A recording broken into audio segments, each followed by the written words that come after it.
కాంగ్రెస్ ఎప్పుడైనా ఈ విధంగా మాట్లాడిందా?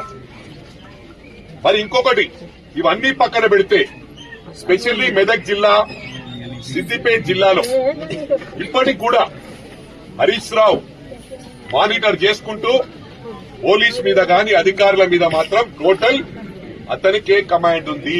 ఇది చాలా బాధాకరం నేను చెప్పడానికి. ప్రతి నియోజకవర్గంలో మా పార్టీలో ఉండుకుంటూ వాళ్లకు హెల్ప్ చేసే వాళ్ళు ఉన్నారు కోవర్ట్స్. ఈ కోవర్ట్ సిస్టమ్ పోతే 100% మేము గెలిచి చూపిస్తామని చెప్పి కూడా ఈ సందర్భంగా తెలియజేస్తాం. మీకు కోవర్ట్లు ఉండే బదులు ఆ పార్టీకి వెళ్ళిపోండి అని వాళ్ళు కోరు. ఇక్కడుండి సిస్టమ్ ను పాడు చేస్తా ఉన్నారు. అంటే మరి రాష్ట్రం అంతా కూడా ఉండొచ్చు. నాకు ఎక్కువ అవగాహన సిద్దిపేట, మెదక్ జిల్లా, గ్రేటర్ హైదరాబాద్ లో ఉంది కాబట్టి ఇలా స్టిల్ ఆన్ టుడే మాకు ఎన్నికల్లో కూడా ఎన్నో ప్రయత్నాలు జరిగినాయి.